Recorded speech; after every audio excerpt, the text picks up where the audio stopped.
There we go. Oh, okay. Okay. Try again.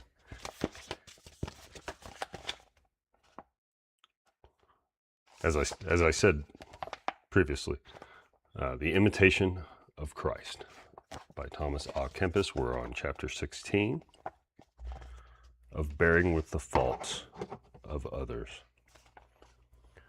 Those things which a man cannot amend in himself or in others, he ought patiently to bear, until God shall otherwise ordain. Bethink thee that perhaps it is better for thy trial and patience, without which our merits are but little worth.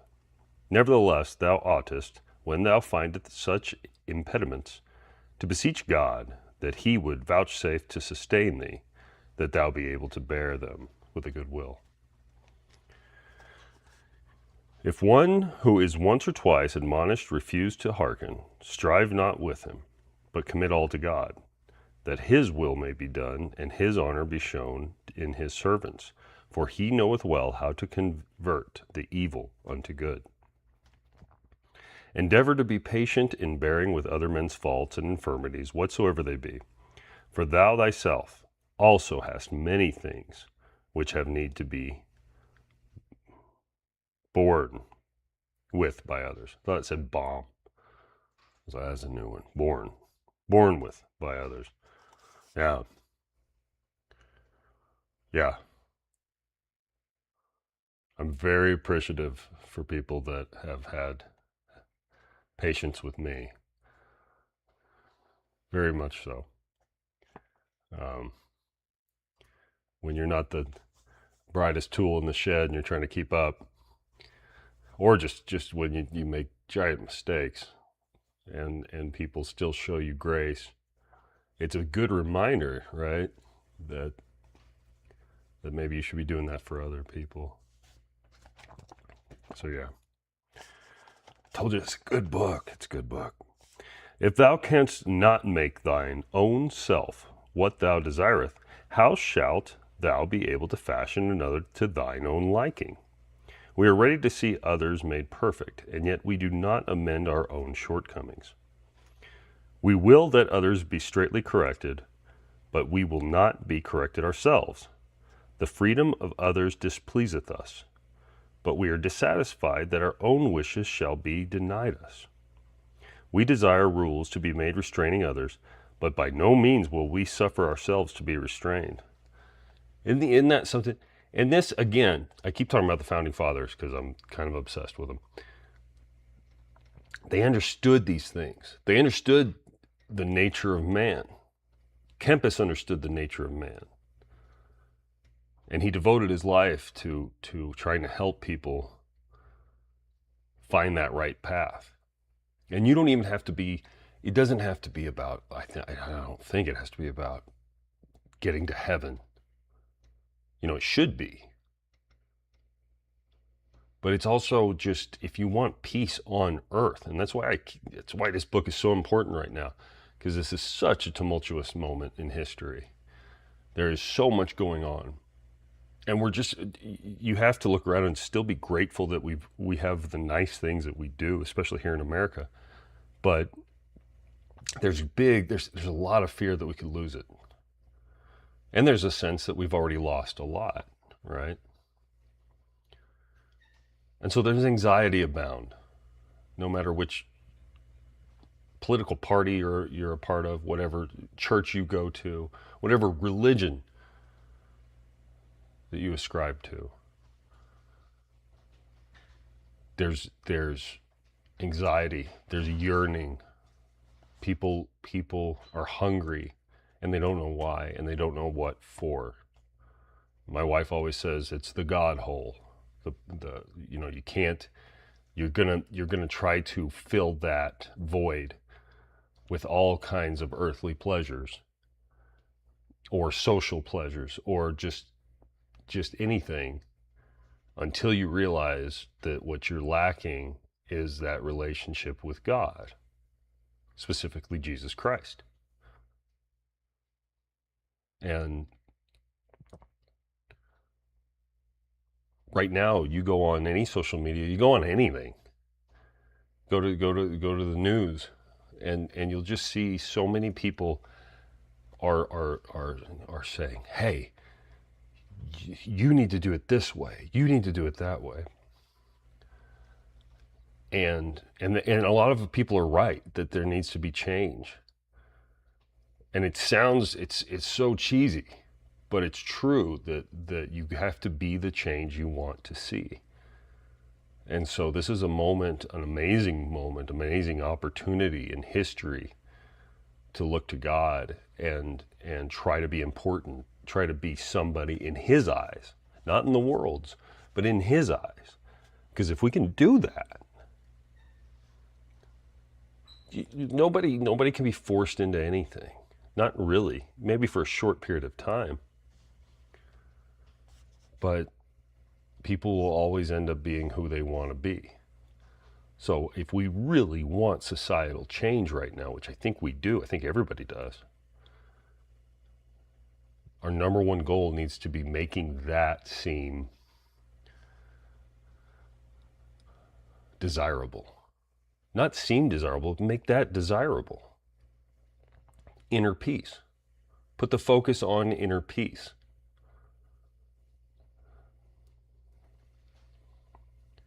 And in a moment where we feel like our judicial system is letting us down, in America, in Great Britain, maybe all over the world, in a moment where our children, we don't know if when our children go to school, they're going to be told that they can be literally anything they want to be.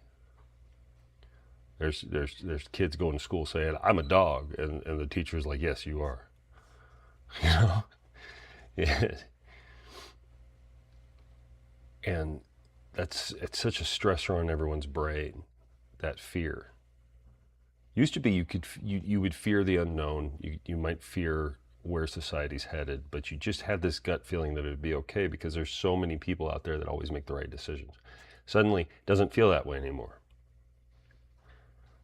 Wrong or right, it feels like people that and when they talk about the high trust society, that's it. You used to feel like you could send your kids to school and not worry about what they were told. In a lot of places that still exists. I'm blessed enough to live in a pretty darn high trust society in our small town. It's growing fast though, and people are anxious. A lot of people are moving out because they say it's not what it used to be. Well, America, as far as we know, is the last frontier. This is the last shot for a lot of us. A lot of Americans are leaving. A lot of Americans are choosing countries that we used to view as almost third world in order to find that high trust. We're giving up nice amenities, or we think we are. We're giving up modernity because we can't handle these postmodern personalities, postmodern decisions being made on the government level. But maybe there's hope if, again, everyone can desire to make them, to purify their own hearts and their own souls. Especially in this moment of AI, where it's a tool. It's a tool, and you can use it how you want. And some people are going to say, well, the tool itself has a soul. That's coming.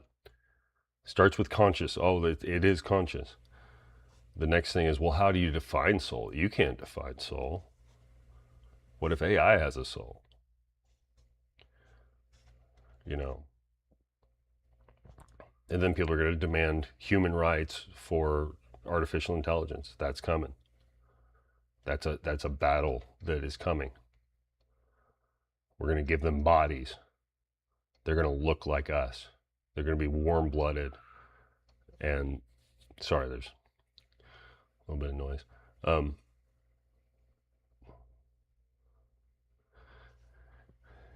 there is change coming and everybody's anxious.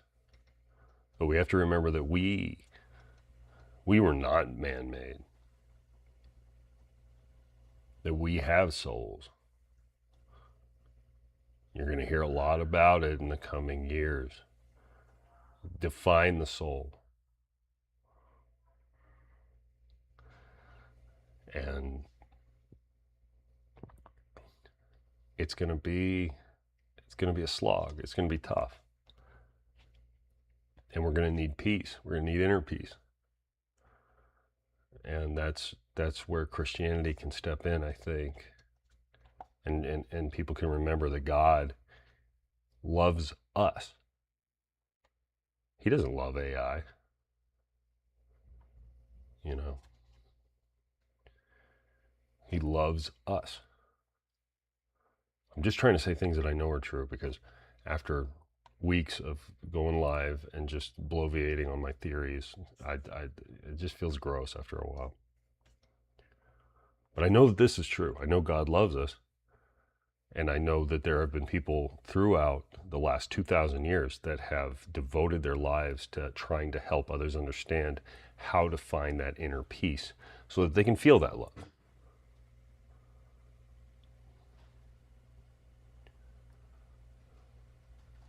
And we're going to need to know that. And I think if we can get in touch with that, we can also be reminded that we have souls, machines don't. And we're going to have to keep that in mind.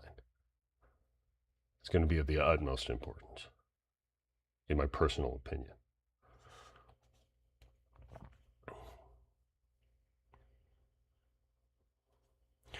We will that others be straightly corrected, but we will not be corrected ourselves. The freedom of others displeaseth us, but we are dissatisfied with our own wishes shall be denied us. I already read this part, didn't I? Thus, therefore, doth it plainly appear how seldom we weigh our neighbor in the same balance with ourselves. If all men were perfect, what then should we have to suffer from others for God?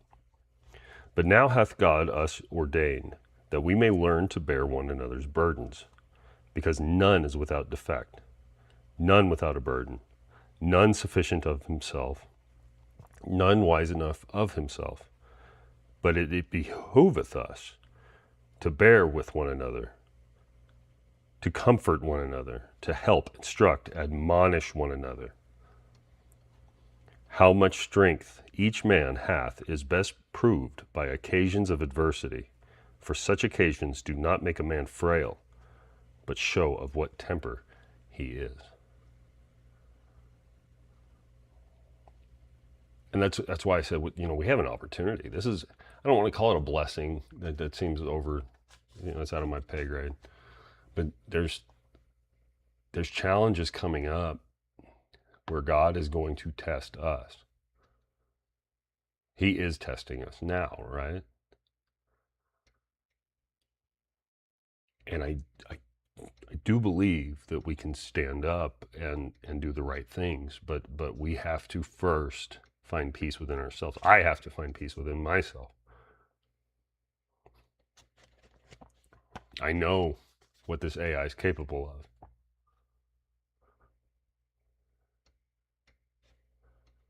And this is going to be the toughest battle maybe in human history. That sounds dramatic. It sounds big. But it's true. I think it's true. This is different than just having some enemy at the gate that you have to defeat using force. This is having an enemy that exists on every device we have. And not only that, but it doesn't have to be an enemy.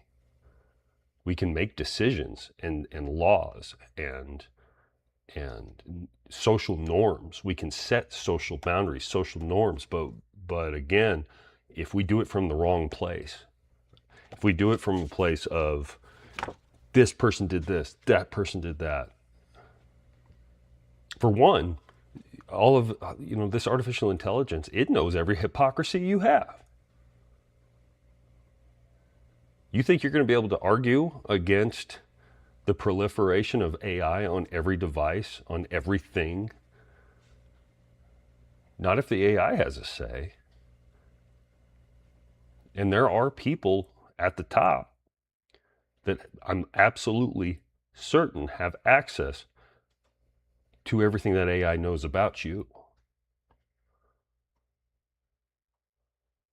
So when I say this is a battle that is unlike anything that humanity's ever seen, I mean it. It's going to be epic. Again, they're going to have robots with warm skin, with feelings, with opinions, and they're going to be infinitely smarter than any one person. Infinitely smarter than probably all of humanity combined. But so is Lucifer. And we still continue to defeat him through the blood of Christ. Through the body and blood of Christ, we are able to defeat monsters. Now, does that mean that AI as a tool, you gotta consider that probably most engineers, especially engineers, are really good people. This is not, these computer programmers are out to take control. No, but anytime that you have a new tool that is able to control the population, and trust me, AI will be able to control the population. Anytime you have a tool like that, the top brass, they're gonna, number one, they're gonna get access to it first. Number two, they will not, maybe some of them, not all of them are gonna have humanity's best intentions in mind. You just see the data, how many CEOs are literal psychopaths.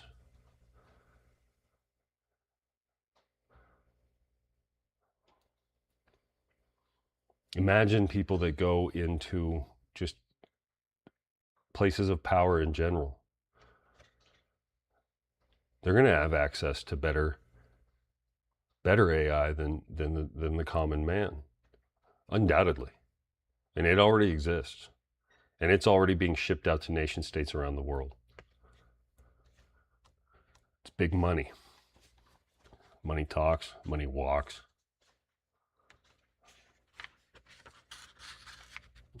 So we can say, well, as long as humanity follows the golden rule. Yeah, but there's another golden rule. He who has the gold makes the rules. And we have to keep that in mind too. And this fight will lose if we fight from a place of confusion, of blame, of avarice, of pride, of gluttony. We'll lose. But if we can, I think, and again, maybe this is prideful for me to even just share my opinion on it, but I've seen some weird stuff. I do believe that if we can find peace, inner peace with God, specifically Jesus Christ, by following some very, very plain, simple rules that are not easy to follow, because it takes serious inward, you have to really do an audit of yourself. And it takes serious social cohesion, which we lack. Go through my own social media. This is posted on social media. Go through my social media. Look at how many times I am holier than thou about the things I say. It's easy to get caught up in it. But what I need to do is I need friends out in public, in real life. I need a social support system. And it's not just me, everyone does. And we're giving it up. There, on Drudge Report yesterday, there was a news story about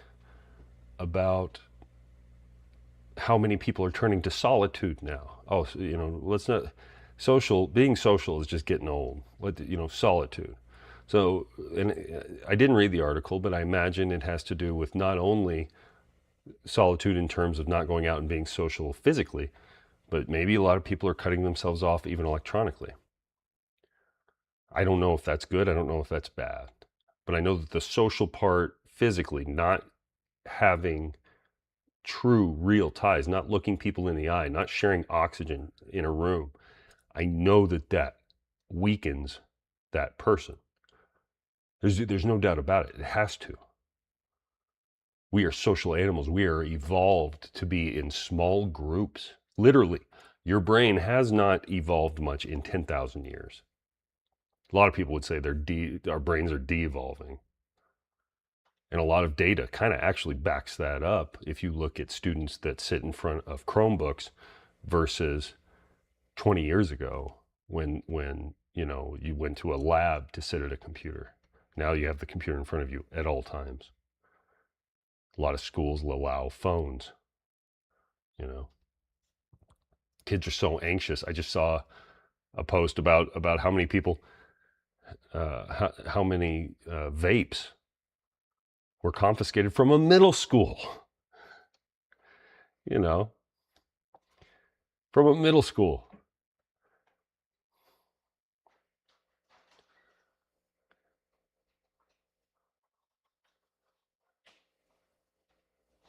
And this is in a moment where it feels like we're taking the innocence from the young.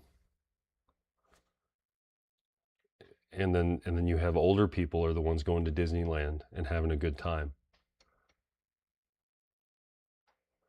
We want young people to sound like adults. Watch any Disney live filmed sitcom type show from the past 20 years. Listen to how they speak. Look at how they dress. And then you've got adults going to the supermarket in pajamas. What I'm wearing right now is not that much far off. I'm being a hypocrite.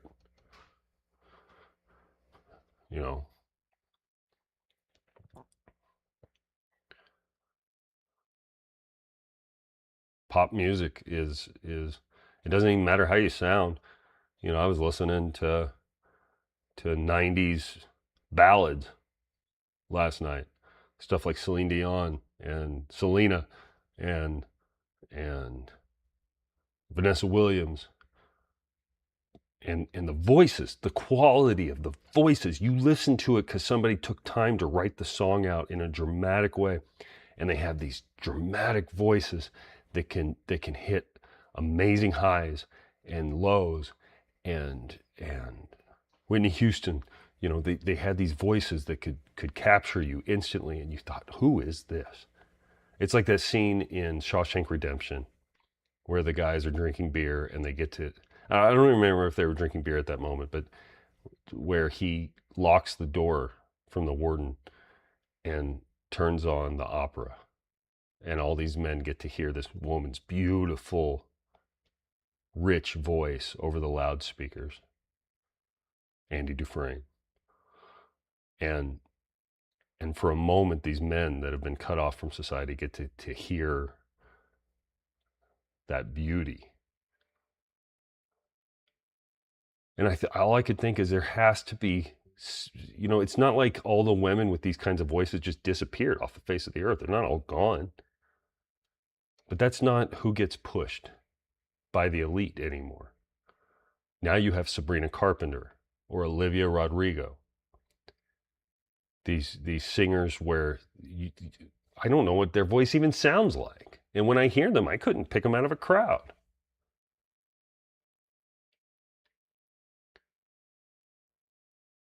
But I do notice one thing. They look like little girls. Sabrina Carpenter is literally, I think, like 4 feet tall. It's like a hobbit. And then they have this, and her face, I mean, she looks like a kid. And there's something weird going on. And again, everybody feels it. Not only do we have to put up with, Olivia Rodrigo, her latest album cover has her, and I don't know if it was the album cover, but at least some promo thing that she put out onto social media She's wearing a little kid dress, like a little girl dress, holding on to a swing that's up to here on her. So she looks like a little kid, like a 5-year-old. And that's number one. That's going to cause anxiety for anybody whose brain works on a normal frequency. Number two, that ability to hear mature women and not, Adele was amazing. Where did she go? To hear these voices, these rich voices, it's been taken from us unless you seek it out. And maybe that's not a bad thing. I don't know. But that's where society is right now. So this music that used to make you want to go fall in love with someone, that was dramatic, gorgeous music, it's gone. It's not on the radio. You have to seek it out. I'm sure it's out there. You have to seek it out. But our society no longer holds that up on a pedestal. Now it's Dua Lipa, who does, again, I couldn't pick her voice out of a crowd.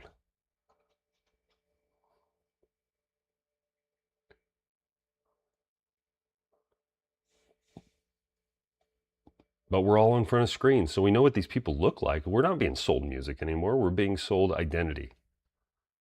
And for whatever reason, it's a weird one, right?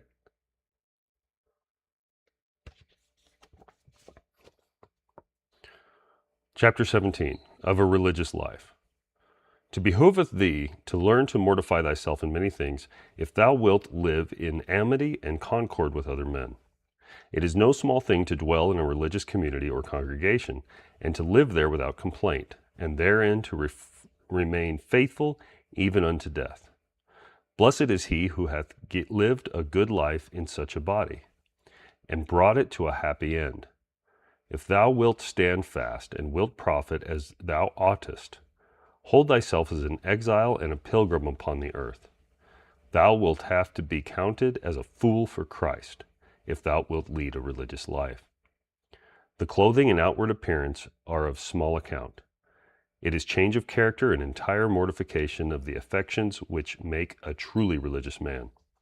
He who seeketh aught save God and the health of his soul shall find only tribulation and sorrow. Nor can he stand long in peace, who striveth not to be least of all and servant of all. Thou art called to endure and to labor, not to a life of ease and trifling talk. Here, therefore, are men tried as gold in the furnace. No man can stand unless with all his heart he will humble himself for God's sake. We throw that term around a lot, for God's sake.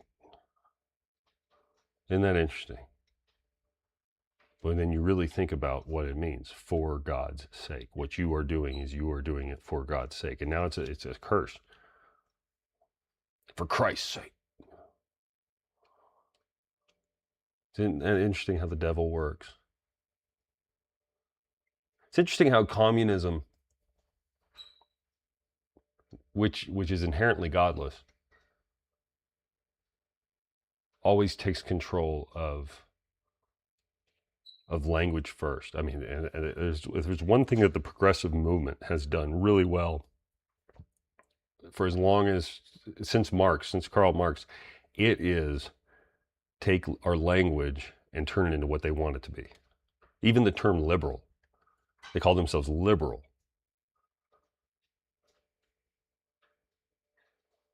And have turned it into something that it was never meant to be.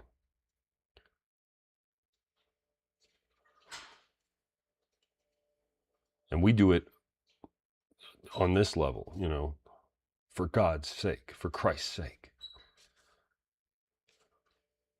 I curse. I'm not saying that I'm perfect. This is all stuff I have to work on, everything I'm reading. I am not.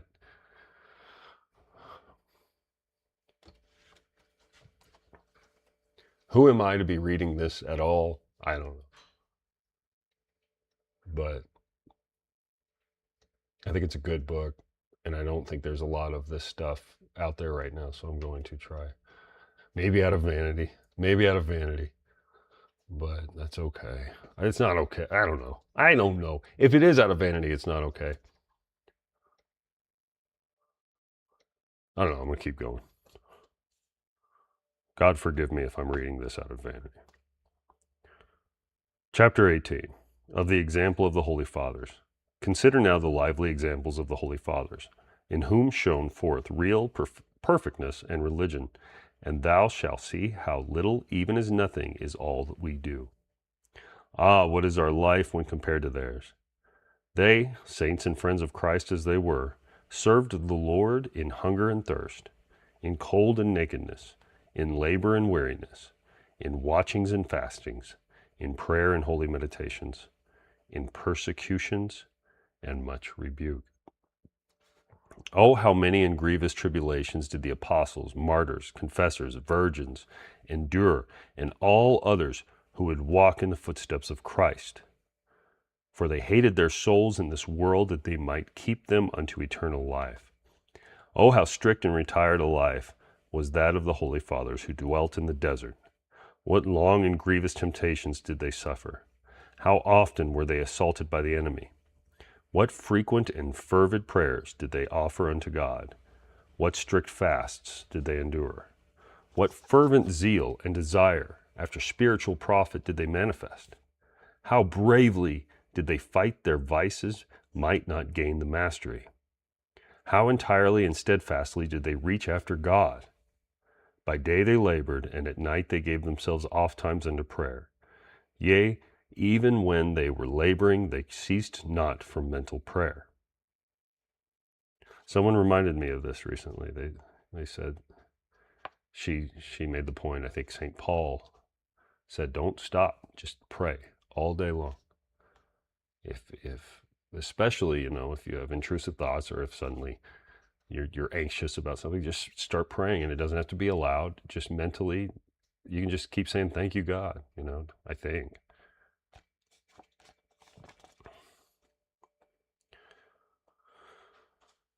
They spent their whole time profitably. Every hour seemed short for retirement with God, and through the great sweetness of contemplation, even the need of bodily refreshment was forgotten. They renounced all riches, dignities, honors, friends, kinsmen. They desired nothing from the world. They ate the bare necessaries of life. I'm used to saying bare necessities. The bare necessaries of life. They were unwilling to minister to the body, even in necessity. Thus were they poor in earthly things, but rich above measure in grace and virtue. Though poor to the outer eye, within they were filled with grace and heavenly benedictions. They were strangers to the world, but unto God they were as kinsmen and friends.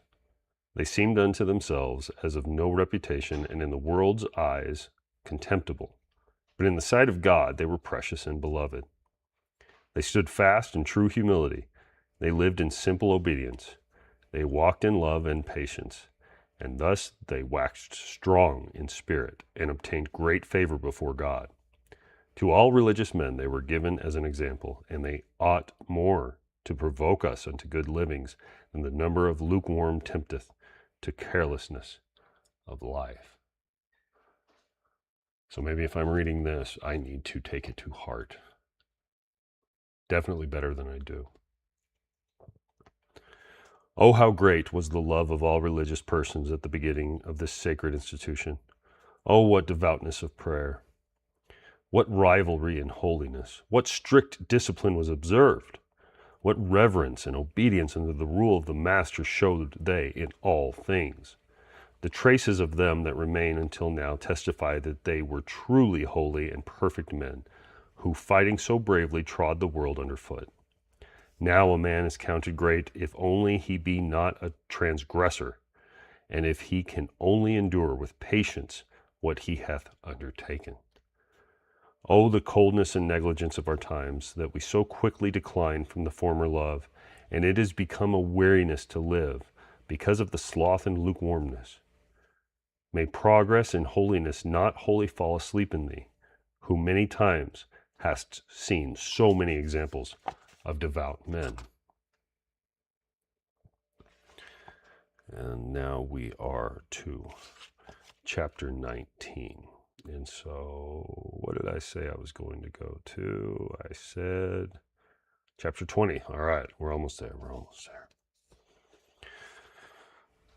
Of the exercises of a religious man, the life of a Christian ought to be adorned with all virtues, that he may be inwardly what he outwardly appeareth unto men. And verily, it should be yet better within than without. For God is a discerner of our heart, whom we must reverence with all our hearts, wheresoever we are, and walk pure in his presence, as do the angels. We ought daily to renew our vows, and to kindle our hearts to zeal, as if each day were the first day of our conversion, and to say, Help me, O God, in my good resolutions, and in thy holy service, and grant that this day I may make a good beginning, for hitherto I have done nothing. According to our resolution, so is the rate of our progress, and much diligence is needful for him for who would make good progress. For if he who resolveth bravely oftentimes falleth short, how shall it be with him who resolveth rarely or feebly? But manifold causes bring about abandonment of our resolution. Yet a trivial omission of holy exercises can hardly be made without some loss to us. The resolution of the righteous dependeth more upon the grace of God than upon their own wisdom. For in him they always put their trust, whatsoever they take in hand. For man purposeth, but God disposeth, and the way of a man is not in himself. If a holy exercise be sometimes omitted for the sake of some act of piety, or of some brotherly kindness, it can be easily taken up afterwards. But if it be neglected through distaste or slothfulness, then it is sinful, and the mischief will be felt. Strive as earnestly as we may, we shall still fall short in many things.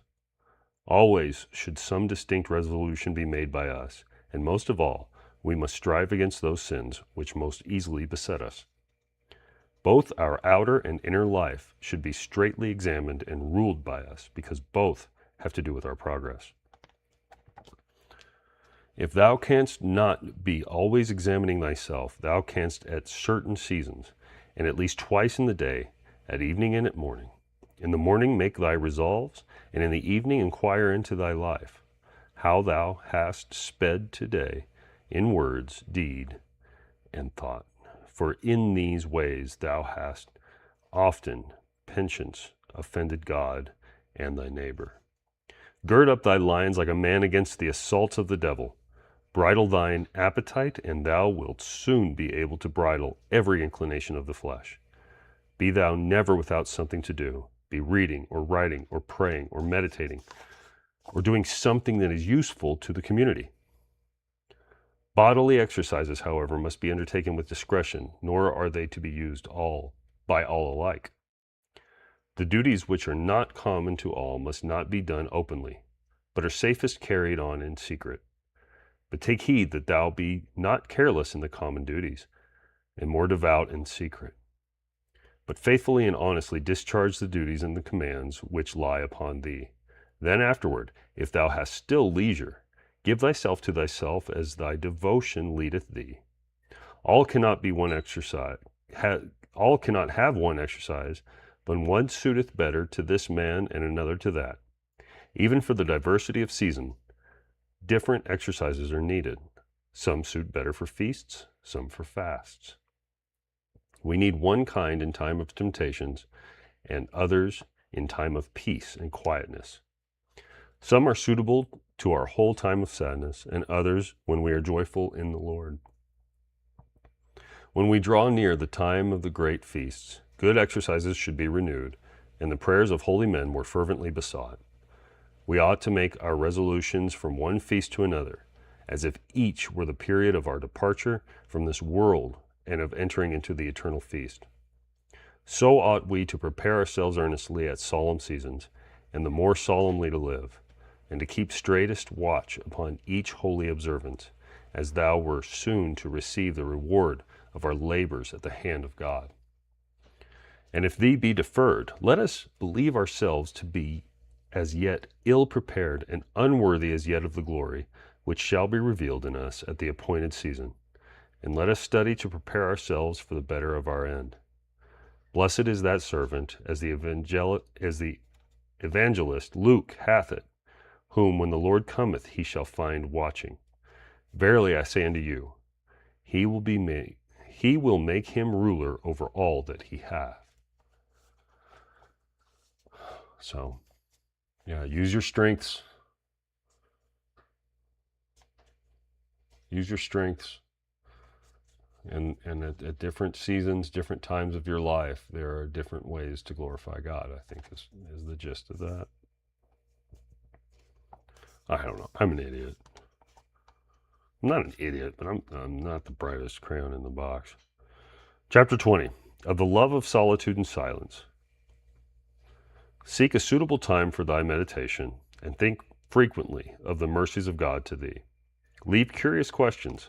Study such matters as bring thee sorrow for sin rather than amusement. If thou withdraw thyself from trifling conversation and idling goings about, as well as from novelties and gossip, thou shalt find thy time sufficient and apt for good meditation. The greatest saints used to avoid as far as they could the company of men, and chose to live in secret with God. Oh, maybe this is the solitude thing, like New York Times or whatever article had written that. People are seeking solitude. Maybe they're seeking solitude for the right reasons. I don't know. One hath said, as oft as I have gone among men, so oft have I returned less a man. This is what we often experience when we have been long time in conversation, for it is easier to be altogether silent than it is not to exceed in word. It is easier to remain hidden at home than to keep sufficient guard upon thyself out of doors. He therefore that seeketh to reach that which is hidden and spiritual must go with Jesus, apart from the multitude. Like that penguin. You got to be that penguin that walks off toward the mountain. You got to go walk toward the mountain to meditate and fast. You don't want to like completely be like the penguin.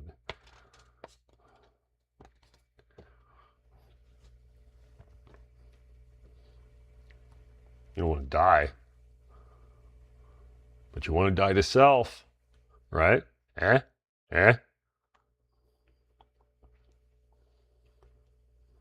Where was I?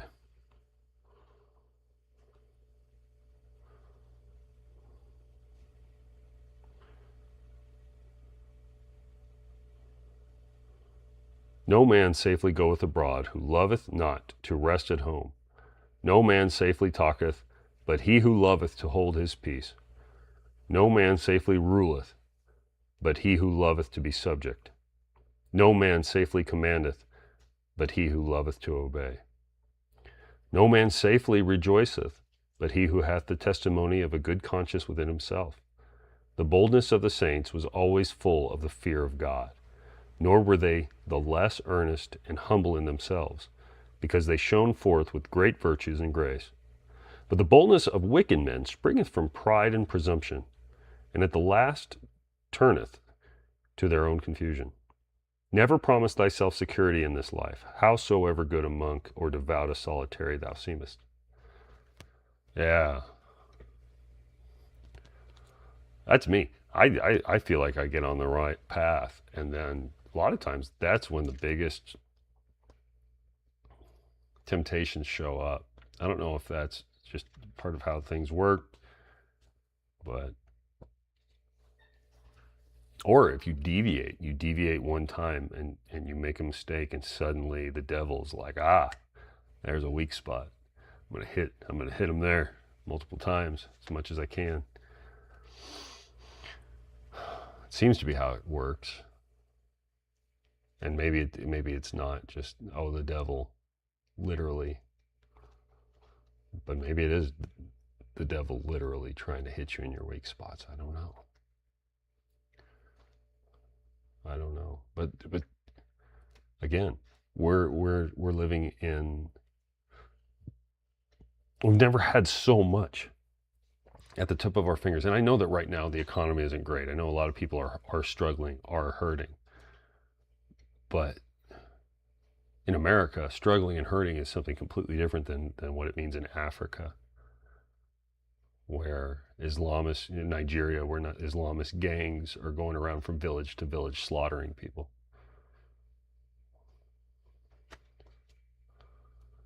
You know.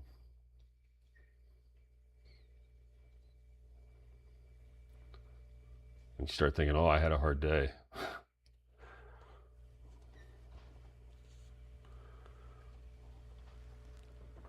Often, those who stand highest in the esteem of men fall the more grievously because of their over great confidence. Wherefore, inward temptation but should be frequently assaulted, lest they be overconfident, lest they be indeed lifted up into pride, or else lean too freely upon the consolations of the world.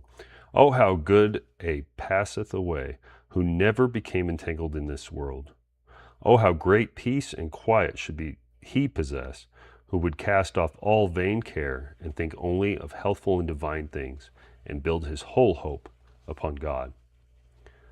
No man is worthy of heavenly consolation, but he who hath diligently exercised himself in holy compunction. If thou wilt feel compunction within thy heart, enter into thy chamber and shut out the tumults of the world, as it is written. That's really important right now, right? Again, maybe that's why people are seeking solitude. It's gotten to be too much. Feels like it. War, Ebola, just chaos.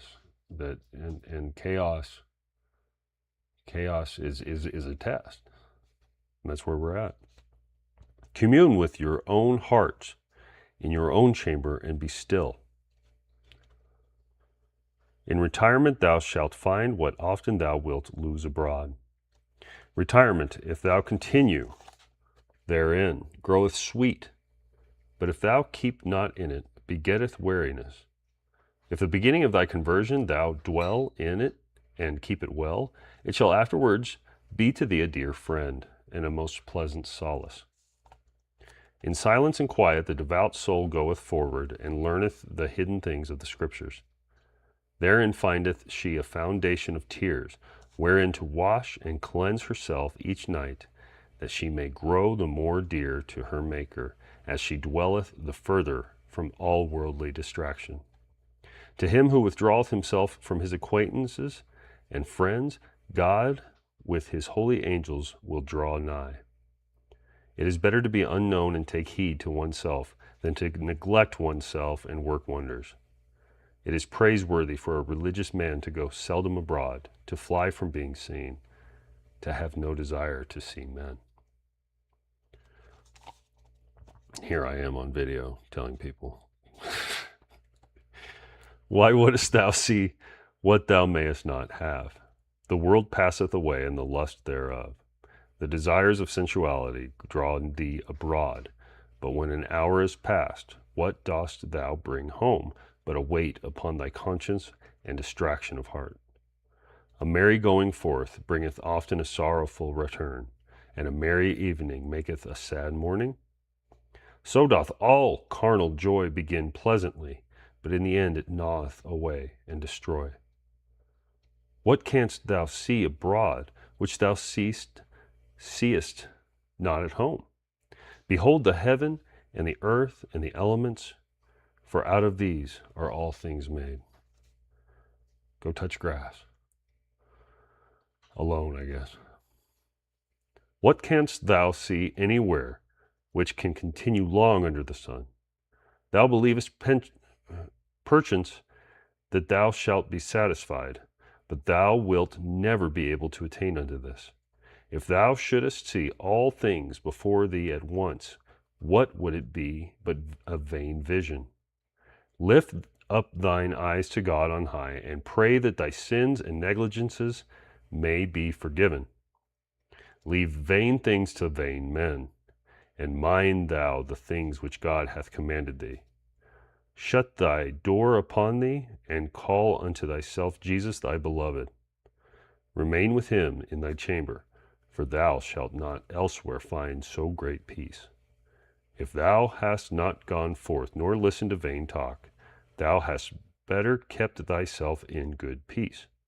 But because it sometimes delighteth thee to hear new things, thou must therefore suffer trouble of heart. And that's where we're at right now. People are suffering troubled hearts. And it's just not a time to feel that way. You can't. If you have kids, you literally can't. You have to stay positive.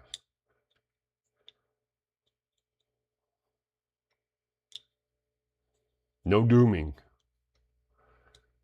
No dooming. And why would we doom? It's a pretty amazing world that God gave us. And yeah, man finds ways of messing it up, but God is stronger. God wins. Anyway, but who am I? Who am I to even read such amazing literature? I don't know. I'm nobody. I'm a fool. I wish I was a fool for Jesus. I want to be a fool for Jesus, but I falter. I make a lot of mistakes on the way. But I'm trying. I think I'm trying. I don't want to say I'm trying because that's prideful.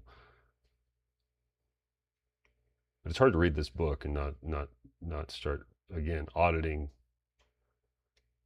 thyself. So hope you enjoyed it. I will see you guys tomorrow.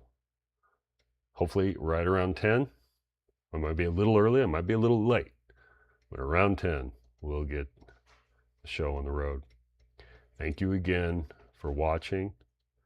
It means a lot to me that anybody sees this. And I hope you guys have an amazing Thursday. I will see you tomorrow morning.